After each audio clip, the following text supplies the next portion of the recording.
Yun. Okay. Kahit Iba naman ang tamad, no?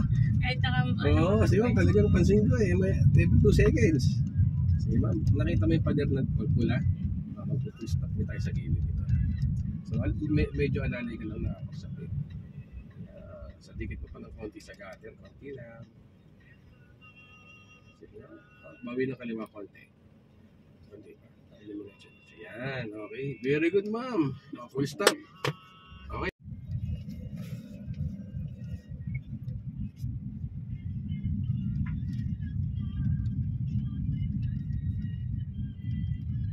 Parang maluwag ka sa kanan mo. Kaya lang, pwede mo ring referensyon mo. Kung nakikita mo masyadong malaki yung space mo between sa gutter, no? Saka sa sakyan, no? Pwede mo siyang reference. Ngayon, kung tingin mo okay naman yung distansya sa kanan, sabihin, nakakita ka talaga. Ang sipag naman si Ma'am tumingin na ano, no? Side mirror. Diba? Oh, nakakaliwa ka pa rin, ma'am, no? Ang lawag, oh.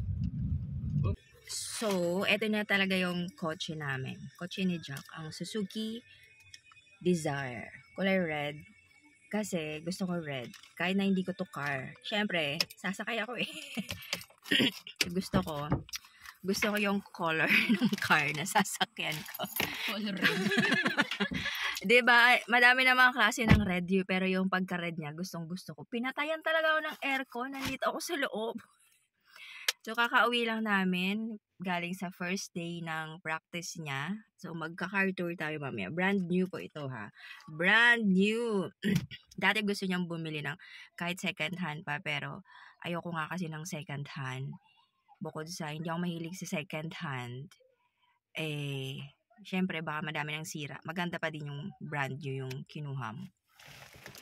Ayan o. So, 5-seater ito. 3 sa likod. Sakto pagka nandiyan yung mga anak ko. So, magka-car tour tayo. Maya-maya lang. Practice ka dun sa madaming likuan. Dito ka naman.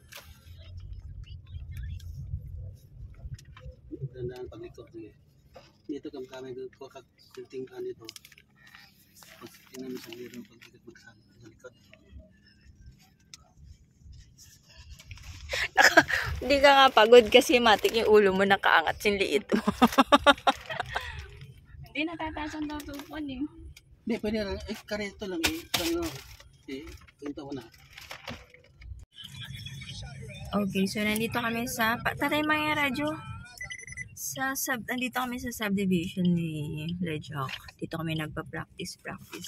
Ang nakakaloka guys, kasi yung pinag-practicean niyang kotse kanina sa driving school ay iba. Anong tawag doon?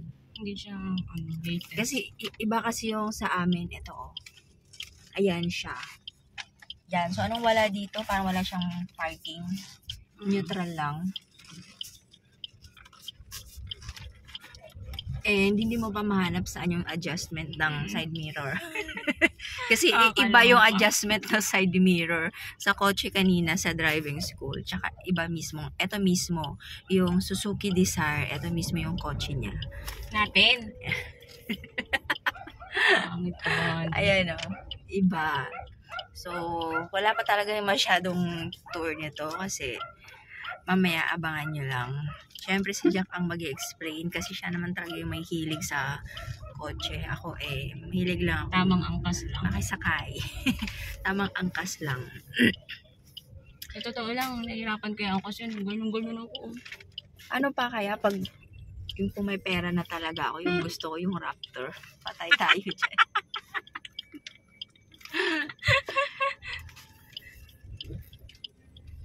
Dito lang kami sa subdivision pa. Tsaka kasi yung license niya, hindi pa pwede sa labas, no? Kasi 1 pa lang. Ba't yung ibang lisensya, 1 and 2 agad? Hindi ko alam eh. Nag-fixer kasi siya. Pag fixer, 1 and 2? Oo. Kasi,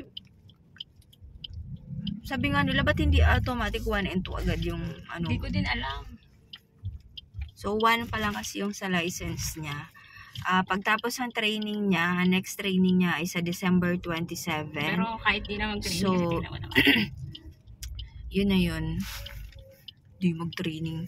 O, di, sige nga, labas ka nga. labas kang subdivision. Hindi nga pwede kasi yung mahuli tayo. Pwede dito medyo maluwag.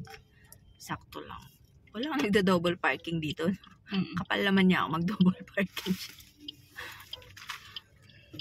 Ay di, kahit na matik, pagod ka pala dyan.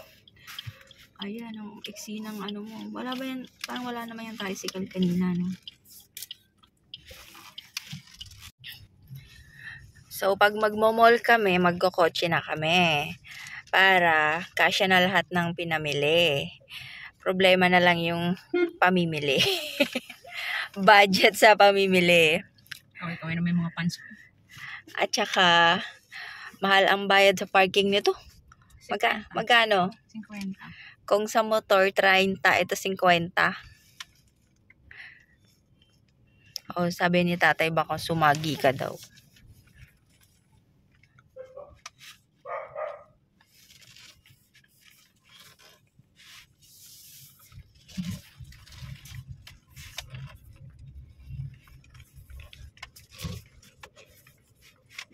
Relax ba yung kamay mo?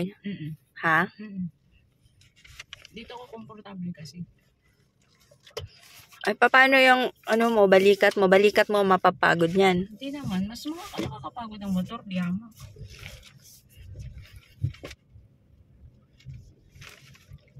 Tapos may music pa kami. Inaan mo muna na baka may ano tayo. Ano tong aircon? Pwede bang hinaan pa yun? Sakit sa ulo. Ayoko pa naman talaga ng aircon. Sabi niya, wag ka daan ng daan, naglalaro kami. Kupal ka. Daan ka na, Dani. Isang ikot pa tayo. Tapos punta na SM. Mamayang gabi, lalabas tayo. Dito lang. Oo, dun lang. Saan? Alala bang init naman? Yung sakto lang, ayok. Ay, pwede ba electric fan lang dito? Wala ka electric fan. Ganda ng kotse, wala ka electric fan. Ayoko ng aircon. I hate aircon talaga. Nalilito ko, feeling ko, kakanan ka, yung pala dito. Namamali ako ng ano, hindi ko pa kabisado eh.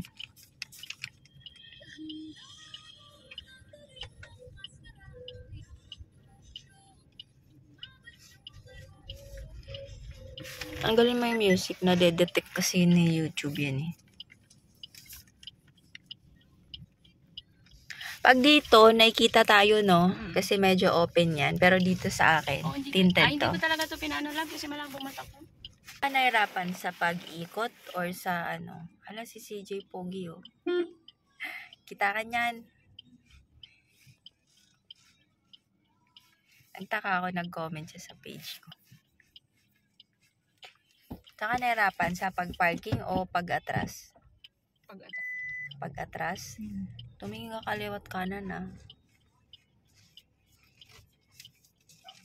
Saan ba bahay nila?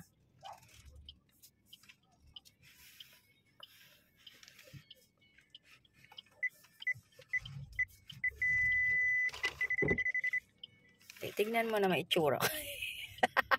Nakadi-4 yan. Nakadi-4 sa loob ng kotse. Ano ka ba talaga?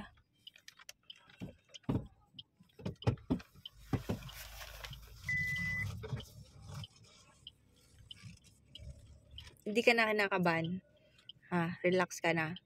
Feeling mo naman wala kang masasagi.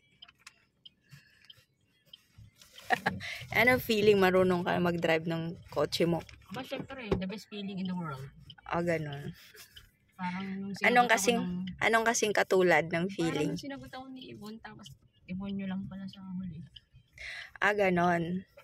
Siguro ako swerte ng buhay mo, no? Max! Ako malas sa buhay mo. Malas ako sa buhay mo? Oo. Bakit? Tapos ikaw swerte sa buhay. Ano ba nabaliktad? Ano ba yun? Nabaligtad. So malas ako sa buhay mo. Alam, may double chin ako.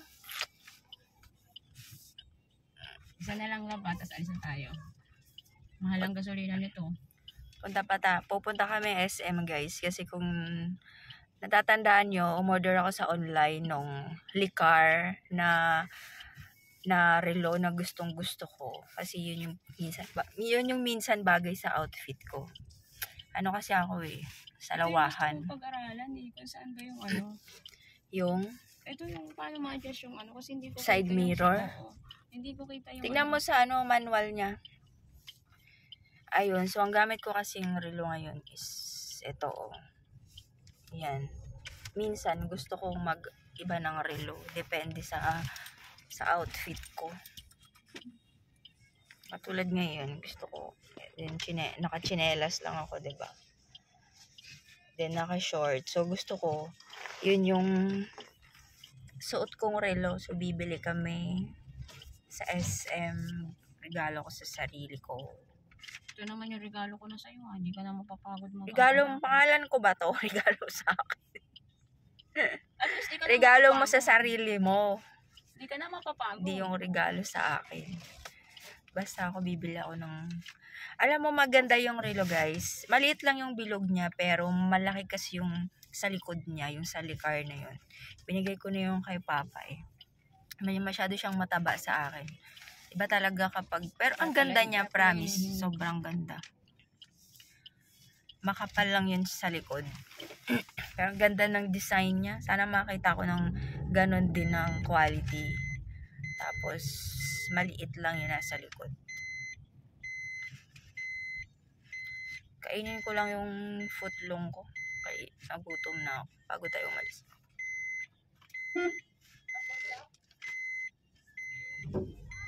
Sa harap pala kita, no? Hindi ko napansin kanina, hindi ko pa natignan.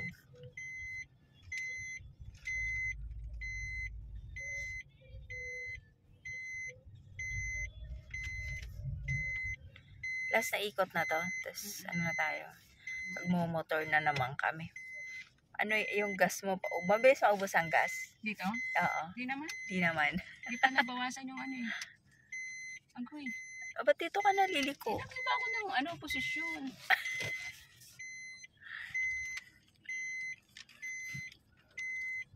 Kung ako mag-drive, guys, naku, kayo mag-adjust sa akin, ha? Tumabi kayo dyan. Mahirap mainitin yung ulo ko.